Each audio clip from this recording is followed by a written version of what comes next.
के जवाब देने की बजाय उन आवाजों को कुचलने का काम कर रही है।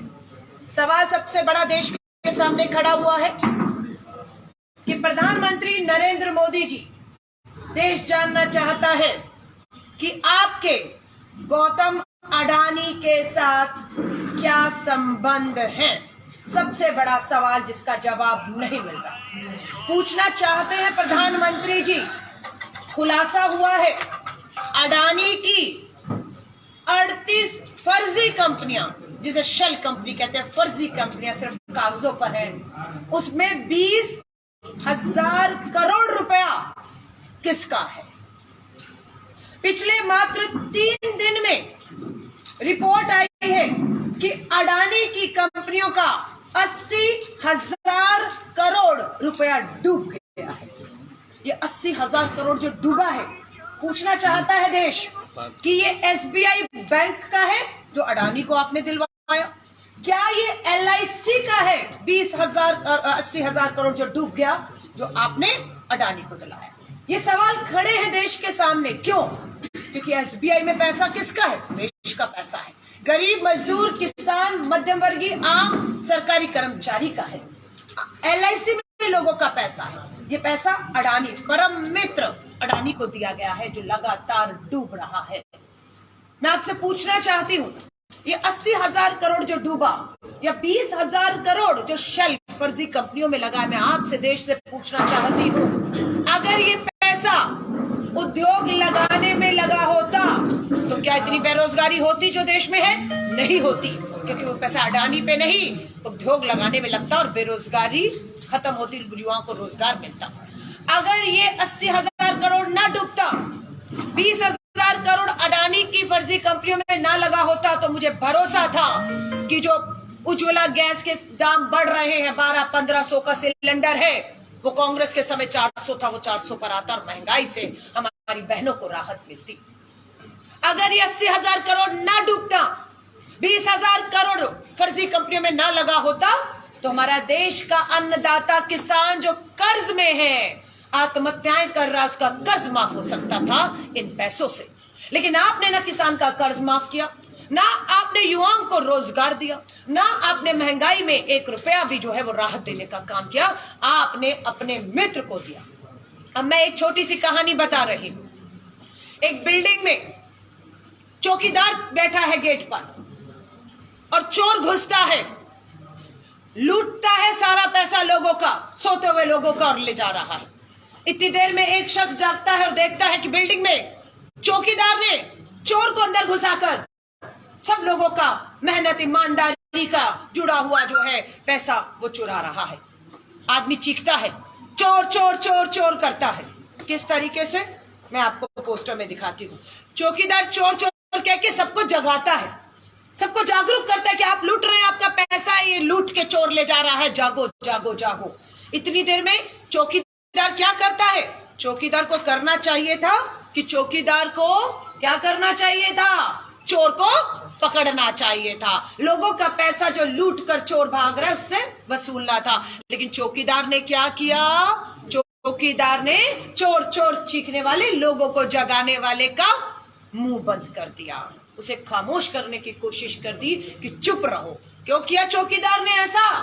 चौकीदार ने ऐसा इसलिए किया क्योंकि चोर जो चोरी करके भाग रहा था उसमें चौकीदार का भी हिस्सा था। ये प्रेस वार्ता है, मैं माफी चाहूंगी। ये देखिए, ये नरेंद्र मोदी जी हैं, मुख्यमंत्री गुजरात। जब 2014 में प्रधानमंत्री बने, गुजरात से दिल्ली पहुंचे तो किसके जहाज में, किसके साथ? गौतम अडानी के जहाज में गौतम अडानी के साथ गुजरात से दिल्ली पहुंचते हैं।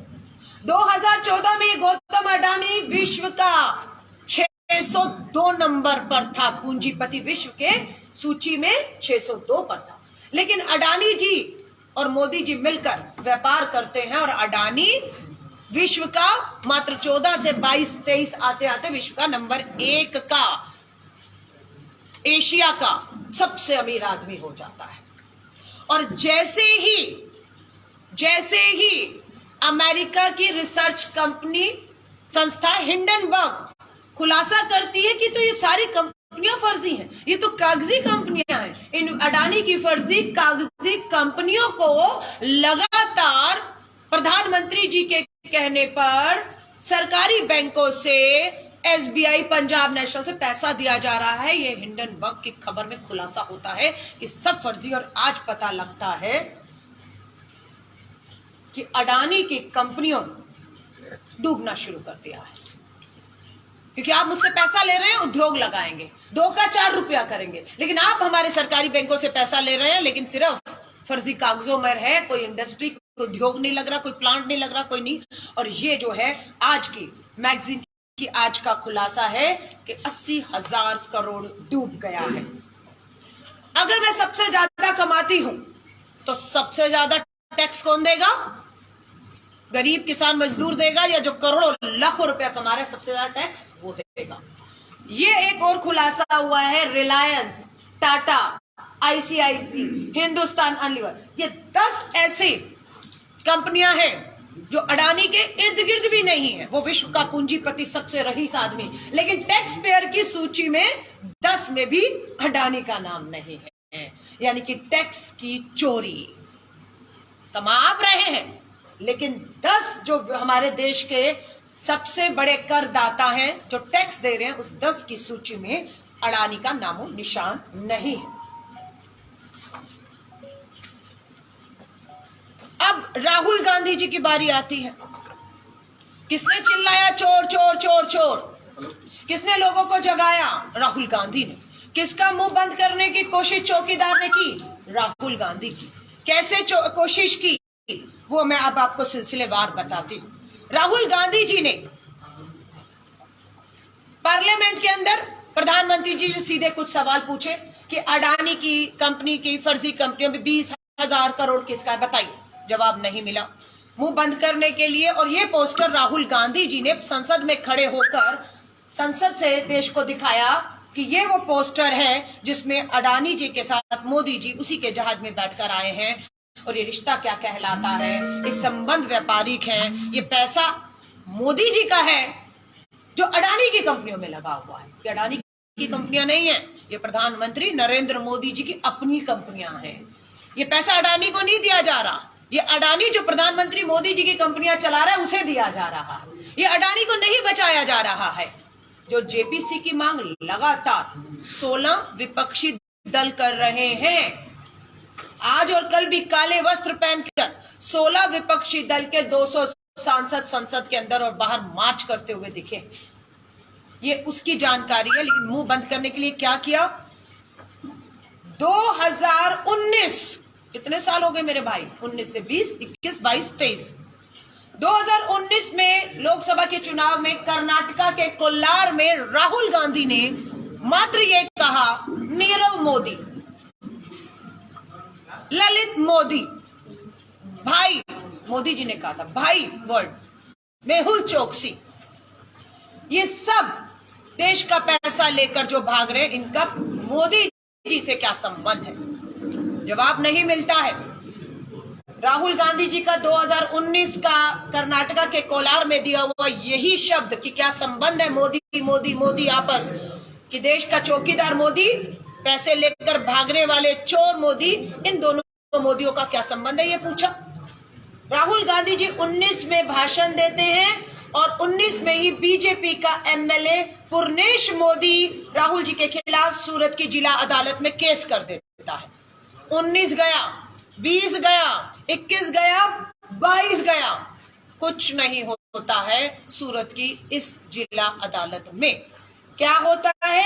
खुद पूर्णेश, भाजपा का ये जो विधायक है, ये हाईकोर्ट जाता है मामले को तेजी से चलाने के लिए नहीं, मामले पे स्टे के लिए। हाईकोर्ट को कहता है राहुल गांधी जी के खिलाफ जो मैंने 2019 में मुकदमा किया था उसे स्टे कर दीजिए, उसे रोक दीजिए, और स्टे लग जाता है, रुक गया मामला, खत्म हो गया। लेकिन जैसे ही राहुल गांधी जी संसद में खड़े होकर वापस ये पोस्टर दिखाते हैं अपने हाथ में, उसी दिन ये मामला सूरत की जिला अदालत में वापस खोल दिया जाता है और सुनवाई होती है। अब सुनिएगा, 16 तारीख को कंप्लेनेंट हाईकोर्ट में जाता है 2023 में, 19 का मामला 23 में कहता है स्टे हटा दो। उसके बाद 27 फरवरी को जब राहुल गांधी जी पार्लियामेंट में बोल रहे हैं, सुनवाई शुरू हो गई। 27 को फरवरी में सुनवाई होती है और महीने भीतर ही फास्ट ट्रैक में सुनवाई हुई और 23 मार्च शहीदी दिवस, भगत सिंह, राजगुरु, सुखदेव इस देश की आजादी के लिए, लोकतंत्र के लिए लड़े और शहीद हो गए। उसी दिन श्री राहुल गांधी जी को दोषी करार दिया जाता है। अवमानना के मामले में मैक्सिमम सजा है, अधिकतम सजा 2 साल। 19 महीने भी अगर होगी, 23 महीने भी होगी, 24 महीनों में 23 भी होगी तो सदस्यता नहीं जाती, लेकिन पूरी सजा देनी है। 24 महीने 2 साल की सजा देनी है ताकि सदस्यता जाए। मामला फास्ट ट्रैक में चलता है, दोषी करार दिए जाते हैं, सदस्यता रद्द हो जाती है और उसके बाद तुरंत 24 घंटे के अंदर स्पीकर साहब सदस्यता रद्द करते हैं और आज सरकारी बंगला खाली करने का आदेश हो गया। राहुल गांधी जी से पूछा गया, हमें गर्व है अपने नेता पर, उन्होंने उदाहरण महात्मा गांधी जी का दिया और पूछा, महात्मा गांधी जी जब देश की आजादी की, लोकतंत्र की तानाशाह अंग्रेजी हुकूमत से लड़ रहे थे तो महात्मा गांधी जी कौन से सदन के सदस्य थे? क्या उनके सदन के सदस्य न रहते हुए लोकतंत्र की, अंग्रेजों के खिलाफ, तानाशाहों के खिलाफ ये लड़ाई कमजोर हुई? नहीं हुई। तो सबसे बड़ा राहुल गांधी ने वापस उदाहरण पेश किया कि भाजपा का जो लास्ट दाव था, वो लास्ट दाव था राहुल गांधी जी की आवाज खामोश करना, सदस्यता रद्द करना, जेल भेजना और उन्हें किसी तरह खामोश करना ताकि अडानी पर सवाल ना पूछे जाएं। लेकिन लास्ट दाव भी फेल हो गया। कांग्रेस ने पूरे अपने कार्यक्रमों की घोषणा कर दी है। हम लोगों ने राजघाट पर सुबह 10 बजे से लेकर शाम 6 बजे तक कांग्रेस अध्यक्ष मल्लिकार्जुन खड़गे साहब और हमारी नेता प्रियंका गांधी ने सत्याग्रह किया। हम लोग कल दिल्ली के लाल किले की उस प्राचीर पर जिसमें आजादी का तिरंगा झंडा सबसे पहले लहराया था, वहां पर कल हम लोगों ने लोकतंत्र बचाओ शांति मशाल मार्च निकालना चाहा। तानाशाहों ने पुलिस के डंडे के दम पर हमारा वो शांति मार्च नहीं होने दिया। आज हम लोग देश के 35 शहरों में अडानी के इन बड़े बड़े घोटालों की, कि कैसे देश का पैसा लूटा जा रहा है, कैसे देश में भुखमरी, गरीबी बढ़ रही है, किस तरह से मोदी जी अपने जहाज में बिठाकर अडानी को बांग्लादेश लेकर जाते हैं, श्रीलंका लेकर जाते हैं और वहां पर जो कॉन्ट्रैक्ट होता है गवर्नमेंट टू गवर्नमेंट नहीं होता। पावर प्लांट आपके एयरपोर्ट बेच दिए, आपकी एयरलाइन बेच दी, LIC बेच दी, MTNL बेच दिया, सरकारी जमीनें बेच दी, लाल किला गिरवी पड़ा हुआ है। आप समझ रहे हैं, सब कुछ गिरवी पड़ा हुआ है। लेकिन सवाल मत पूछिए, मैं देश के लोगों को कहूंगी, ये पैसा आपका है। आप लोकतंत्र को बचाने हम सब निकले हैं। मीडिया से कहूंगी, अब लोकतंत्र का चौथा सबसे मजबूत स्तंभ कहा जाता है। क्यों हमें मजबूर हो रहा है कि देश के 35 शहरों में जाकर बात करने का मीडिया से? हम राजधानी दिल्ली में भी बैठकर बात कर सकते थे। क्यों हमने चुना ये रास्ता? क्योंकि दिल्ली में जो बैठा मीडिया है उस पे मोहर लग गई है, वो गोदी मीडिया है, वो सत्ता की गोद में बैठा हुआ है और सत्ता जो कहती है, जो दिखाना चाहती है, देश में वही पहुंच रहा है, सच्चाई नहीं पहुंच रही है। इसलिए हम आपकी मदद चाहते हैं। हम लोकल स्थानीय मीडिया को कहेंगे, इस चौथे स्तंभ को जिंदा रखने की, लोकतंत्र की आवाज को जिंदा रखने की, सच्चाई लोगों तक पहुंचे। उनका जो पैसा लूट लूट कर भाग रहे हैं, किसने भगाया मेहुल चोकसी को, किसने भगाया नीरव मोदी को, किसने भगाया ललित मोदी को? देश का पैसा लेकर प्रधानमंत्री जी आपने उन्हें भगाया। आज भी अडानी के पोर्ट है, अडानी के एयरपोर्ट है और अडानी के पास उसका पासपोर्ट है। भाग जाएगा पता नहीं चलेगा और हम हाथ मलते रह जाएंगे। जब ये अभी भाई मेहुल चोकसी देश का पैसा लेकर भागे, पता लगा मेहुल चोकसी वापस आएगा, लेकिन नहीं आते। केंद्रीय सरकार इंटरपोल को कहकर रेड अलर्ट जो था कि कहीं भी विश्व में जाएगा उसे गिरफ्तार करके भारत लाया जाएगा, वो इंटरपोल रेड कॉर्नर नोटिस रद्द कर दिया है कि अब भाई मेहुल चोकसी देश का पैसा लूट कर जो गया था वो विश्व में कहीं पे भी घूमे। मोदी जी मेहरबान है देश में बैठकर, उनपे भी जो देश छोड़कर गए, उनपे भी जो देश के अंदर आज भी लूट जारी रखे हुए हैं। मैं आप सभी साथियों को कहूंगी, राहुल गांधी जी के ऊपर उनकी सदस्यता जाने से उन्हें, उनका सरकारी बंगला जाने से उन्हें, उनके 2 साल जेल भेजे जाने से उन्हें फर्क नहीं पड़ता है, क्योंकि उन्हें मालूम है कि लोकतंत्र की ये आवाजें यूं ही सवाल खड़ा करती रहेंगी। संसद में 22 राजनीतिक दलों ने ईडी के दफ्तर तक मार्च करना चाहा, ईडी को नोटिस देने की कोशिश की कि जो ईडी पूरे देश के अंदर गैर भाजपा सरकार और उनके नेताओं पर, बिहार देख लीजिए, छत्तीसगढ़ बात कर रही हूं, ईडी की रेड चल रही है, जहां पर गैर भाजपा शासन सरकारें हैं, समझौते नहीं कर रही हैं। जेपीसी की मांग, ज्वाइंट पार्लियामेंट्री कमेटी अडानी के महाघोटालों के खिलाफ जांच की मांग कर रही है। उन सबके यहां पर पुलिस, ईडी, सीबीआई भेजी जा रही है।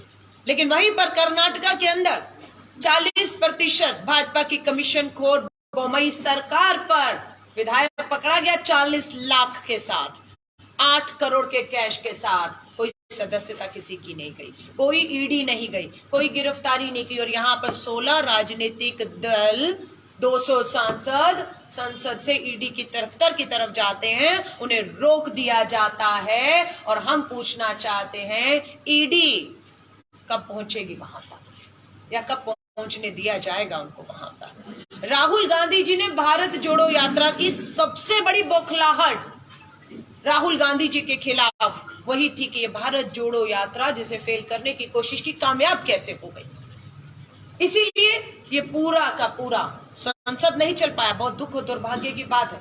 उस संसद में जब बैठती है तो देश के कोने कोने का किसान, मजदूर, बेरोजगार युवा, महिलाएं, शोषित, वंचित उम्मीद करता है कि मेरी आवाज उस संसद में गूंजेगी। मेरा प्रतिनिधि, यहाँ पर भी विधायक और हमारे एमएलसी बैठे हैं, उम्मीद से इनको चुनकर भेजा है कि ये आवाज बनेंगे, और उनकी आवाज को बंद कर दिया जाता है।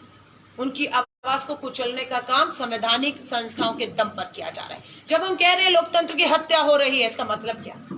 इसका साफ मतलब है कि संवैधानिक संस्थाओं का दुरुपयोग सीबीआई, ईडी, जुडिशरी तक, यूयू ललित, हमारे पूर्व न्यायाधीश ने कहा है, लोकतंत्र की हत्या हो रही है। इस लोकतंत्र में हर एक को शांतिपूर्ण तरीके से आंदोलन करने का, अपने बात करने का हक है। वो हर हक, अधिकार जो संविधान ने दिया है उसे छीना जा रहा है। इसलिए हम कह रहे हैं लोकतंत्र की हत्या हो रही है, संविधान की हत्या हो रही है। श्री राहुल गांधी जी और भारतीय राष्ट्रीय कांग्रेस 16 राजनीतिक दलों के साथ मजबूती से इस लोकतंत्र को, इस संविधान को बचाने और अडानी के प्रधानमंत्री मोदी जी के साथ रिश्तों को बेनकाब करने की ठान चुकी है। इसकी कोई भी कीमत हमें चुकानी होगी, हम उसकी हर कीमत चुकाने को तैयार हैं। लेकिन हमने ठान लिया है कि अब हम लोग घर घर जाएंगे, हर ब्लॉक पर जाएंगे और अडानी और मोदी जी के रिश्तों पर,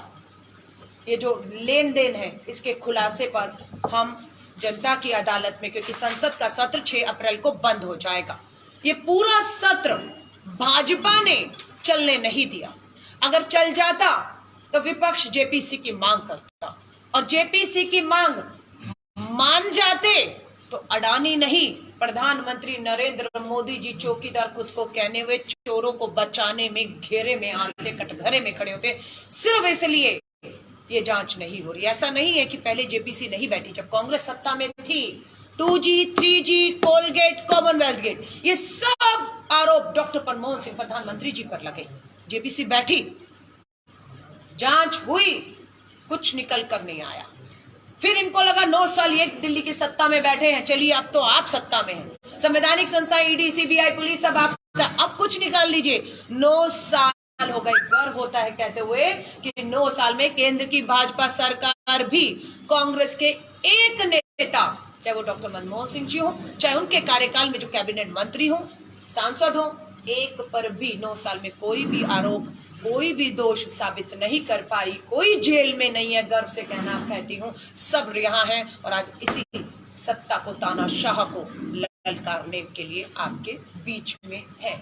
मैं आप सभी पत्रकारों को कहूंगी, एक एक करके सवाल लीजिए, लेकिन निवेदन करूंगी, आज सिर्फ प्रेस वार्ता, राहुल गांधी जी लोकतंत्र की आवाज को जो है दबाया जा रहा है उस पे, और प्रधानमंत्री नरेंद्र मोदी जी और अडानी के रिश्तों पर है, और देश का डूबता हुआ पैसा चौकीदार द्वारा चोरों को बचाने पर है। इसी पर आप केंद्रित रखिएगा।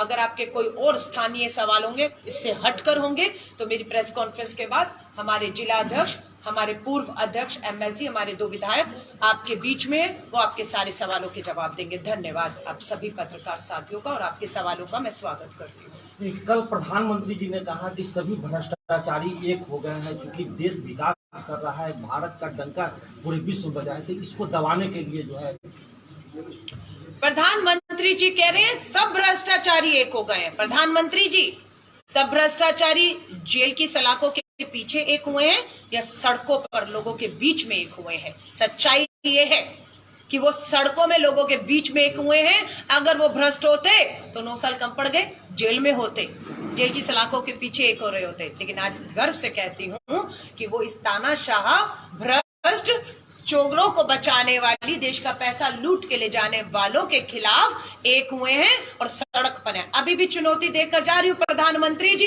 भ्रष्ट है ना, 9 साल कम पड़ गए, अंतिम वर्ष है, चुनौती देकर जा रही है कांग्रेस की छोटी सी कार्यकर्ता। अगले 8-9 महीनों में जो आपका समय बचा है, साबित करिए इनके भ्रष्टाचारों को, डालिए इन्हें जेल। लेकिन आप ऐसा नहीं कर सकते हैं।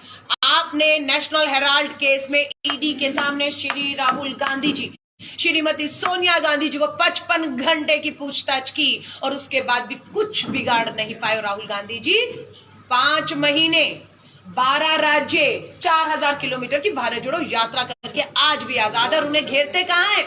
अवमानना का 2019 का केस 23 में लाकर फास्ट ट्रैक में चलाकर सदस्यता रद्द करके जेल भेजने की साजिशें कर रहे हैं आप। एक सवाल और, एक सवाल और, एक आदमी एक सवाल और। राहुल जी के ये आरोप लग रहा है कि उनका अवमानना के मामले में जो सजा हुआ, इस मामले में उन्हें कोर्ट जाना चाहिए, लेकिन वो सड़क पे हैं, वह आंदोलन कर रहे हैं कोर्ट की जगह। किसने कहा राहुल गांधी जी अपने कानूनी अधिकारों का इस्तेमाल नहीं करेंगे? ये लड़ाई 2 मोर्चों पे लड़ी जा रही है, राजनीतिक स्तर पर और कानूनी स्तर पर। राजनीतिक स्तर पर जमीन पर आकर लोगों के बीच जाकर उन्हें सच्चाई बताने का काम भारतीय राष्ट्रीय कांग्रेस और हमारे 16 विपक्षी दल लोकतंत्र में राजनीतिक तौर से लड़ रहे हैं। राहुल गांधी जी की जहां तक बात है, बिल्कुल राहुल गांधी जी को सूरत की निचली अदालत ने 30 दिन का समय दिया।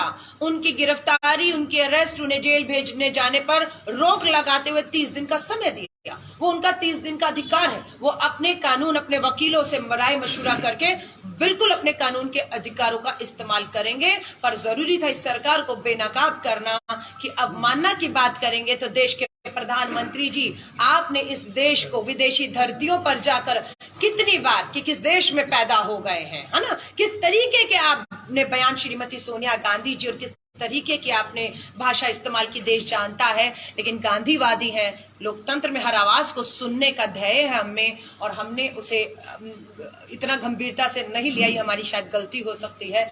लेकिन प्रधानमंत्री जी, आज आप घिर चुके हैं जनता की अदालत में, अब हम आपको लेकर आएंगे, आप संसद में आवाज बंद करेंगे, लेकिन सड़क पे 140 करोड़ की जनता के बीच में जब हम पहुंच चुके हैं, आपसे हर बेरोजगार युवा सवाल करेगा महंगाई पर। चुनाव में कहीं ना कहीं फायदा उठाने का प्रयास किया जा रहा है। 24 के चुनाव में कहीं ना कहीं फायदा उठाने का ये प्रयास हो रहा है कि राहुल गांधी पे विक्टिम कार्ड खेला जा रहा है। दूसरा सवाल है कि क्या भारतीय न्यायिक व्यवस्था पे भी सवाल उठाया जा रहा है कि 4 साल में कैसे जजमेंट दे सकते हैं जबकि 40 साल तक केस चलते हैं। बहुत अच्छे। देखिए, राहुल गांधी जी विक्टिम है या नहीं, ये देश जान रहा है ना। भोपाल की सांसद प्रज्ञा ठाकुर आतंकवाद की दोषी बेल पर है, जेल पर नहीं है, सदस्यता नहीं जाती है। कितने विधायक सांसदों पे बलात्कार, हत्या, अपहरण के मामले हैं, वो केंद्र में मंत्री हैं, विधायक हैं, सांसद हैं, सदस्यता नहीं जाती है। समझ रहे हैं? सदस्यता किसकी गई? श्री राहुल गांधी की। क्यों गई? भारत जोड़ो यात्रा की। क्यों की? किसान, जवान, महंगाई पर सवाल किया। क्यों? गलत बोल रहे, भारत जोड़ो यात्रा के लिए नहीं, सारे मोदी चोर हैं, इस पर कानून ने जजमेंट दिया है, मानहानि का मामला। आप गलत बता रही हैं। नहीं, आप गलत बता रहे हैं। अब आप खामोश हो जाइए। माफी चाहूंगी, हाथ जोड़कर निवेदन है, खामोश हो जाइए। मैं पत्रकारों को दोबारा कहूंगी, हाथ जोड़कर कहूंगी, चौथा मजबूत स्तंभ है, जनता के सवाल लेकर आइए, सत्ता विपक्ष से पूछिए। भाजपा के सवाल यहाँ पर लाकर, भाजपा के प्रवक्ता बनकर भाजपा ये कह रही है, भाजपा ये कह रही है, भाजपा ने आरोप लगाए, माफी चाहूंगी। भाजपा के प्रवक्ताओं की कमी नहीं है, पूरा केंद्रीय मंत्रिमंडल ट्रोल मिनिस्टर बन चुका है, ईरानी से लेकर पुरी से लेकर सब वही काम कर रहे हैं जो आप कर रहे हैं। पूछिए ना देश में बेरोजगारी है या नहीं, पूछिए देश में महंगाई है या नहीं, पूछिए देश में अराजकता है या नहीं, पूछिए किसान आज भी उसकी आय दुगनी नहीं हुई, वो कर्ज में है और एमएसपी पे कानून क्यों नहीं आया, ये सवाल पूछिए आप। लेकिन आप भाजपा ये कह रही है, प्रवक्ता बनकर यहाँ आके भाजपा के सवाल मुझसे मत पूछिए। नहीं हो गया, मुझे नहीं नहीं बिल्कुल मेरा है, नहीं सवाल आप ये मत करिए। भाजपा नहीं प्लीज, बहस नहीं करने आई हूँ आपसे, प्रेस वार्ता करने आई हूँ, आपका सम्मान करती हूँ। भाई ने पूछा है ओबीसी पर, आवाज आ गई थी मेरे कान पर, ये ओबीसी का शगुफा किसने छोड़ा? भाजपा ने छोड़ा। मोदी ओबीसी है, हम कहते हैं नलित मोदी, नीरव मोदी, देश के चोर, पैसा लेकर चौकीदार ने भगाया, उनको आप ओबीसी बताकर ओबीसी समाज का अपमान आप कर रहे हैं। वो ओबीसी नहीं है, वो चोर है, वो चोर है, और उनको बचाने का काम चौकीदार ने किया है। ओबीसी के अगर सम्मान की बात करेंगे तो राजस्थान के मुख्यमंत्री अशोक गहलोत ओबीसी हैं, कांग्रेस ने मुख्यमंत्री बनाया है। आ जाइए छत्तीसगढ़ के भूपेश बघेल मुख्यमंत्री ओबीसी से हैं, किसने बनाया? कांग्रेस ने बनाया। मंडल आयोग में ओबीसी की मांग को, उच्च शिक्षा में ओबीसी को पूरा रिजर्वेशन देकर, आरक्षण देकर आगे तक पढ़ाई करने का ओबीसी समाज को हक कांग्रेस ने दिया है, कानून ने बनाया है। इसलिए भाजपा को कहिए ओबीसी पर हमें भाषण मत दे। उनका हमेशा कोशिश रहती है जब जवाब ना हो, जाति और धर्मों के पीछे छुप जाइए।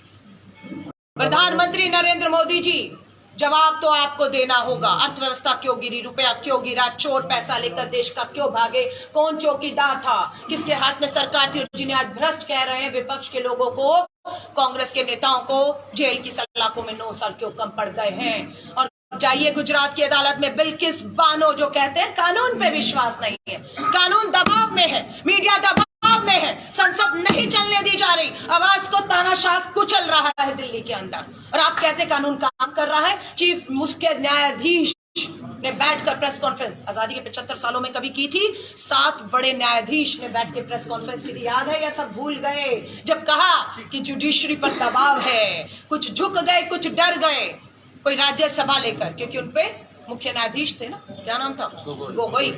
हाँ, यौन उत्पीड़न का आरोप लगे, जेल जाना था। हाँ, क्या हुआ? मोदी जी ने राज्यसभा भेजा, झुक गए, कुछ डर गए, कुछ। आज भी मुख्य न्यायाधीश, आज भी सलाम करती हूँ बिल्किस बानो, कानून काम कर रहा है ना। 20 साल के बाद बिल्किस बानो के बलात्कारियों को छोड़ने वाले कौन थे? उनके हत्यारों को सलाम करते हैं मुख्य न्यायाधीश को। दोबारा 20 साल बाद हमारी उस बेटी, हमारी उस बहन को न्याय दिलाने के लिए फाइल खुल गई और सरकार को कटघरे में खड़ा कर दिया उसी कानून ने। बताओ कि आपने बिल्किस बानो के बलात्कारी और हत्यारों को छोड़ा कैसे? वो भी तो कानून है, वो भी तो कानून है। आपका उन्नाव का भाजपा का विधायक, क्या नाम है, कुलदीप सेंगर, सब अदालतें छोड़ रही थी, सबूत मिटाए जा रहे थे, हाँ, दोषियों को कुचला जा रहा था। लेकिन जब ठानी उचली अदालत से न्याय मिलता है, और हमारी दलित बहन जिसका बलात्कारी भाजपा का विधायक, जिसे भाजपा पूरी बचा रही थी, सलाखों के पीछे चाहता है, दोषी करार दिया जाता है। कानून अपना काम कर रहा है। हरियाणा के अंदर राम रहीम, बलात्कार, हत्याओं का दोषी, उम्र कैद, सजा हो गई, पैरोल पे कौन ला रहा है? उसके बाद अभी भी पैरोल पर है हरियाणा की सरकार। किसकी सरकार? भाजपा की सरकार है, और अपील करवा रही है वोटों के लिए।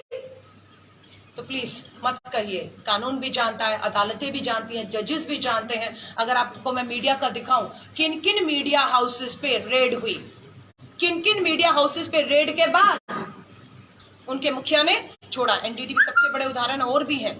उसके बाद उसको खरीदा किसने?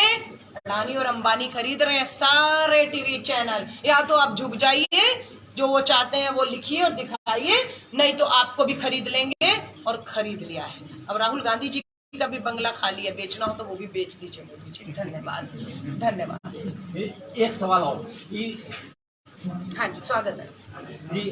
उद्धव ठाकरे जो है साबरकर के मामले में जो है नाराज चल रहे हैं, तो उनको कैसे हमारी बिल्कुल बात हो गई है। आज आप खुद उद्धव जी का बयान पढ़ लीजिए। उन्होंने कह दिया हमारे जिन बातों पे नहीं सहमति, उसके बावजूद भी हम बातचीत का रास्ता उस पे जारी रखते हुए विपक्ष एकजुट है। प्रधानमंत्री जी से जेपीसी की जांच अडानी के महाघोटालों के खिलाफ करता रहेगा। हम उनका स्वागत करते हैं। धन्यवाद। आप सभी पत्रकार साथियों का बहुत बहुत धन्यवाद। एक कांग्रेस पार्टी के ऊपर ये जब राहुल गांधी जब विदेश जाते हैं तो उनकी बोली जो है बदल जाती है, जिसके लेकर सवाल भी उठाते हैं और तमाम जो है कुछ क्षेत्रीय दल ने भी उठाया है कि देश विरोधी वो बयान देते हैं, उनकी बयान बदल जाती है। लेकिन जब भारत जोड़ो यात्रा के दौरान रहते हैं तो वो सिर्फ और सिर्फ भाजपा पर निशाना, उसको आप कहते हैं ये भाजपा का झूठा प्रोपोगेंडा है। मैं आपके मीडिया के लोगों से हाथ जोड़कर निवेदन करूंगी कि राहुल गांधी जी जब विदेश की धरती पर गए, उन्होंने हमारे लोकतंत्र को लेकर क्या कहा, प्लीज दिखाइए। उन्होंने साफ कहा कि ये सबसे बड़ा लोकतांत्रिक मजबूत देश है।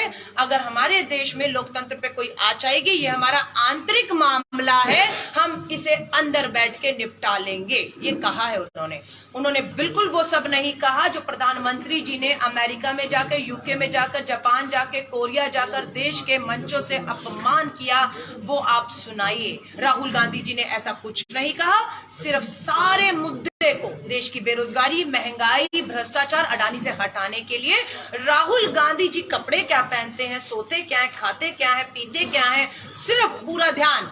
दूसरा नाम तो बताइए कोई। पूरे देश में एक ही नेता है, राहुल गांधी, जिसके पीछे भाजपा हद होकर पड़ गई है। राहुल गांधी जी ने ऐसा कोई बयान नहीं दिया, पूरी जिम्मेदारी से कह रही है। अच्छा, हिंडनबर्ग के एक सोर्स पर जो सवाल उठाए जा रहे हैं और गौतम अडानी पर लगातार जो है विपक्ष, तमाम आपके अलावा जो तमाम राजनीतिक दल है वो बोल रही है, लेकिन हिंडनबर्ग के रिपोर्ट के पहले वो एग्रेशन कांग्रेस का क्यों नहीं दिखाई देता? एग्रेशन हिंडनबर्ग की रिपोर्ट तो जनवरी में आई। भारत जोड़ो यात्रा कब शुरू हुई? 7 सितंबर को। तो ये कहना एग्रेशन हमारा हिंडनबर्ग की रिपोर्ट के बाद आया, ये बेकार है। अलग बात है कि हिंडनबर्ग की रिपोर्ट ने अडानी और प्रधानमंत्री मोदी जी के व्यापारिक रिश्तों को, पैसों के लेन देन को पूरी तरह बेनकाब करके रख दिया है। इसलिए बवाल देश में बचा और संसद चल रहा है। ये सही समय है कि लोकतंत्र की आवाजों को संसद में सुना जाए, लेकिन संसद सत्र नहीं चल रहा। विपक्ष जेपीसी की मांग पर अड़ा है और पूरा का पूरा सरकार राहुल गांधी माफी मांगो पर अड़ा हुआ है।